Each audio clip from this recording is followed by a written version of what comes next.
Hi family, my name is Madeline Henao. I'm an artist here in the wonderful city of Newark, and you're watching The Artist Recreates the World.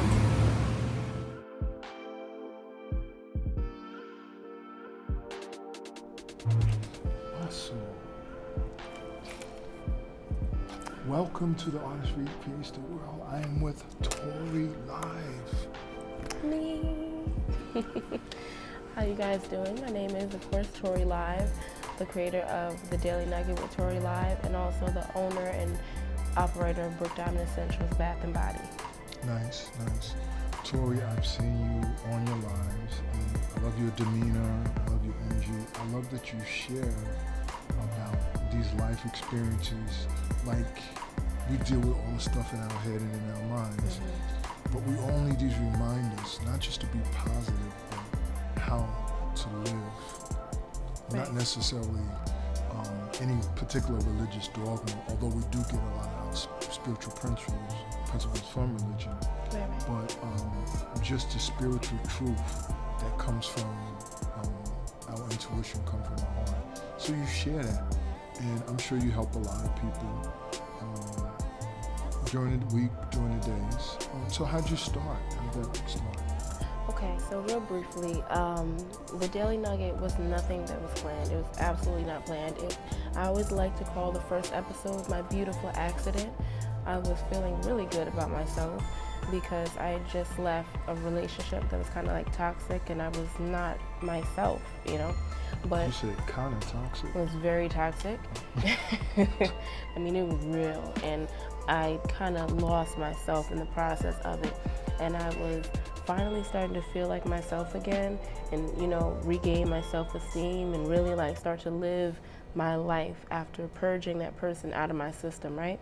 So I was like, I want to just express how I feel. So I went live for the first time on my Facebook page, and I just started talking, and I got a few viewers, but it wasn't about the viewers. It was just more of like a release. I needed to get it off my chest. And then I did it again the next day. Then I did it again, and I was gonna probably do it for a week. But one of my coworkers, I didn't know she was watching. She came up to me and was like, the stuff that you say is very motivational, and it really impacted me. It means a lot to me that you do this. You take your time to do this every morning. And that's when I realized this is something that I need to do, So I kind of went from there. I didn't have a name for it or nothing, like nothing. I wasn't even Tori Live, right. like.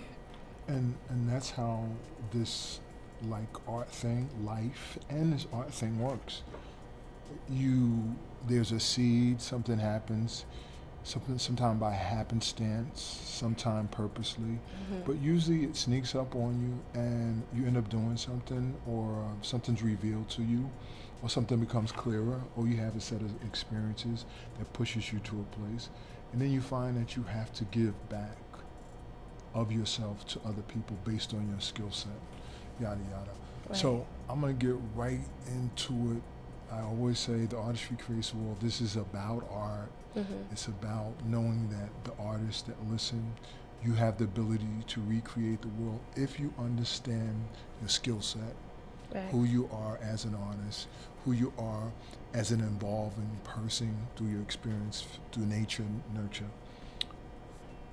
We began talking before the interview, and I want to ask you the question, what is the difference that you have with how your parents see religion and how you understand religion or spirituality?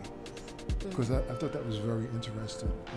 I'm not giving you all the context, but basically, we're trying to find out how spiritually we can live when we understand, when we see that everything that we have learned in the religious dogma is not really fitting our practical reality that we live day in and day out. Did I give you too much? No, you didn't. You gave me enough. I can go from there. Well, when I speak on the Daily Nugget or just in general, I tend to always run away from religion a little bit, right? Because that's a very touchy kind of topic. But again, these are the topics and the conversations that we need to have. So um, my perspective on religion, like, I believe in God. I believe, in Jesus. I was born and raised as a Christian, so a lot of those beliefs are deeply rooted within me and who I am, and character and stuff like that.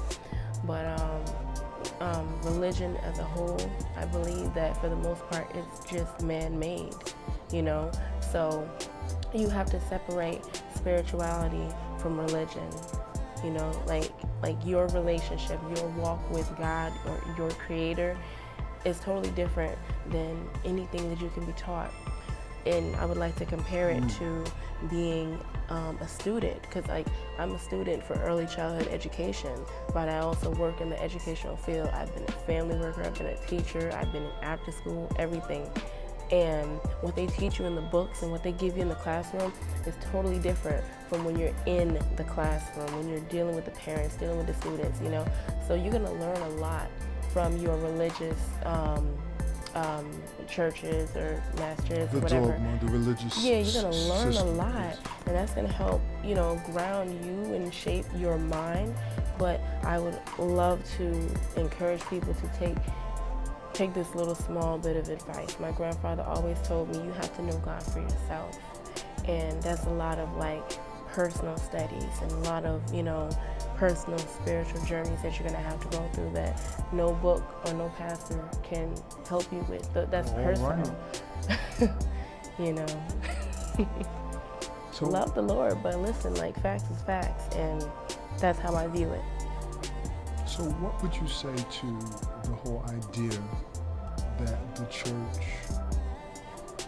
are not open to artistry or art as we see it in culture? In the church, and I backed into this whole idea when, as I started doing this series, I looked at my churches and I said, the only artist that is really recognized in the church is the preacher, the teacher, and the musician. Now people will jump and argue at that because of what I'm saying, but it's only because you don't hear this language. How can our churches be whole and functional, fully functional, if they don't have the components of the artist within the church? And what are your feelings? And I know I didn't tell you about Before that we question. can even, it's all good. We're going off the head. This is how we play it on the Daily Nugget. We go off the head, but Off the head? off the dome, right there. So basically, if I can kind of However you curve, wanna go. right? If I can However you kind wanna of go. curve Just this, right? You have to speak up a little so we can hear you. Before we look at the church and artistry, I mean, these two tie in hand, right? Go, I'm Before going we with can you. look at the church and artistry, we have to look at the church and community. Oh, Right. Okay. we're done. So I let's. want some more of this? So community, right? Now there are a lot of churches that There are a lot of churches that they are very involved in their community. They are giving back. They are checking out, the shelters and checking out people and checking out the block that the church is on. There are a lot of churches that are doing that, and I have the utmost respect for them. But I personally come from a church, right, where it's more of an inner thing. Everything's really inclusive, and they Within kind the of four walls. and they kind of try to branch out. Like now, I can say they're currently doing a little more branching than before. But I grew up. I was the youngest member of my church, and I had all these youthful ideas, and let's do block parties, and let's go involve the people on the block and stuff. But and my church is huge, so I always felt like we have all this space, and there's no way that we can open this out and let it be like a shelter for homeless people when it's 0 degrees outside. We can donate our space. There are places, right? There are organizations like the Hub. Let me just plug that in, that hublife.com. So there are organizations like the Hub that they do, warming stations, and they've done this for years. Like, why couldn't we, right, as a church, offer our space for them to use, to occupy with the people? Because the church is supposed to be for the people. Like, we're not just building spiritual stuff here, right? You have to I believe you have to address the person where they are, meet them where they are. And if the person is in a struggle, if they're homeless, or if they, don't have money to pay their bills, or if they don't have food, then you telling them to read the Psalms is not necessarily going to fix that problem. It may give them a little encouragement, but not really. Because, like, my lights are still going off. I still don't got nowhere to eat, and I still don't have nothing to eat. But religion is business. Oh, did you hear the answer? I don't want to get you off track, but okay. So I think I'm answering what you, because we know religion is business and is very political and is staying for inside the four walls. Go ahead, continue. And that's why we have to work on that. It is that. It's been that for years, and it probably will always be that, but we, as an individual, like churches and stuff, have to start working on that. And the churches that do it, I commend them for really getting involved in the community and showing that love to people, because I feel like this is going to go all the way left. No, but you shouldn't. That's why I'm here, so we can jump in. I just want to add that. So this is where I'm at. But you have to integrate the artistry, because you got to understand. Trauma. Well, let me just finish and then come back to trauma. And antiquity in the biblical story that we look at.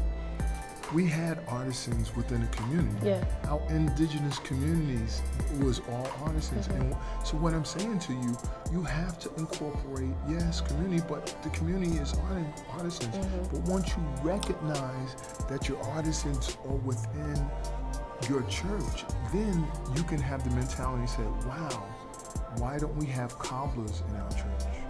You see, we don't have that thinking. Everything is corporate. Everything is outside of, going to your point, the four walls.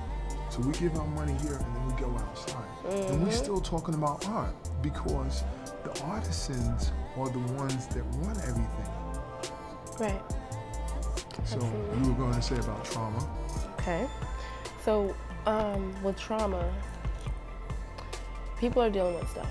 Every day, people are dealing with different situations, new situations every single day. And a part of trauma recovery is art therapy. So, yeah. So if you can incorporate these things, like people going through stuff, they may use their dance as a way of release. They may use poetry as a way of release. They may use music or whatever. And again, touching on what you said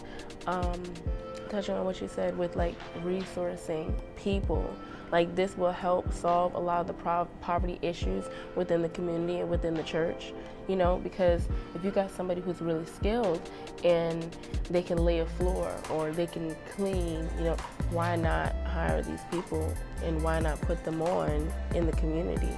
You're absolutely right, but it cannot start unless the leaders have a mindset to understand the importance of artistry. That's why I come from the point of the artistry creates the world. The community has always been artisans. We're so far away from that. And so I was talking to some artists and I said, why isn't it that we don't have a Hispanic or Black Jesus on the side of some of our churches? That's artistry. We have all types of other things on our church, but it is the art. In Rome, the Greeks, everybody knows Hitler, everybody knows it's the art. But when we come to the church is totally separated, if you want to say community, but it's totally separated from their artisans. It makes no sense. From the rest of the world, to be honest. We done gone out. Yeah. We're out. They were like, y'all done lost your mind. We just listen to the one. That's fine. So, what is art to you? And we'll close out on this. What is art to you? Art to me is expression, because art can be anything. When I was younger, I always thought about art, and it was art class. Like, it was paintings and pictures, but now as I've grown up and I've, really been, this last year has really changed my perspective on art itself too. Coming into the poetry community and being around other artistic people, I see poetry I see music, I see dance, I see even the very fabrics of painting. Like Queen Moore, I'll watch her paint something, and it's more than she's just got some paint and a canvas and she's putting some stuff together. Like, it's expressing what she's feeling. Like when people do like live paintings at poetry shows, and they're expressing what they're feeling, what they're seeing, what they're hearing. Like Suleiman Anque, like he paints murals, like by the end of the show it's done, and it's like, whoa, you know, like, and it's beautiful. It's beautiful. Art is expression, art is beauty, art is life, art is our existence. So how do you express your art? Well, I do a few things. We all know that Torilive wears a lot of hats, but my best expression, my best art form would be my ability to speak, my ability to relate, my ability to connect. And I do that through my platform. And, you know, I'm continuously building, you know, because it's more than me. And that's what I realized on the day that that young woman came up to me and told me that, you know, what I was doing meant something to her. At that moment, these daily nuggets that you see every day became my art. And, yes, you know, I just want to share. I feel like we're all on a journey. We're all on one great big journey, right? We all have individual, like, paths, kind of like a tree. It starts from the same acorn and it grows up to have a bunch of different branches that branch off in different directions, but we're all going to the same place, right? We're all stretching upward. So it's like we all have the duty to help somebody, like each one teach one, build somebody, and what you've gone through, what you've dealt with, you can help somebody by talking to them or just expressing yourself and what you've been through and what you felt, and then that will give somebody the courage and let them know I'm not alone, you know, whether it's a good experience, whether you're trying to get somebody to avoid something, whatever, be that art, be that expression, love somebody. We just slipped into a Tori Live. Straight Daily Nugget. Yeah, that was good. So I can't help it. Welcome. No, it's good. You're welcome for your Daily Nugget. Take it. Take it. Chew it. How you feel? That's your vitamin. Boom. All right, sis. Thank you so much Good for job. the opportunity. I appreciate you. Keep doing your stuff. And, you know, if I could just plug, can I plug? You can do. I can plug. Yeah. I you can know, plug. I edit this too, but That's cool. yeah, That's cool. So thank you guys for viewing. Please follow me on Facebook. That's Tori A Manning, where you can find all the daily nuggets every day. Everyone needs a source of inspiration and motivation, and if I can be that for you, please allow me the opportunity. Please follow me, like, love, and share the post so that other people can be inspired as well. Also, I'm a brand new business owner. Please make sure you're following Brick Diamonds Essentials on Instagram. I appreciate you guys. Thank you for supporting Torilive, and also thank you for supporting the artists recreate the world, because we really do. Peace. peace.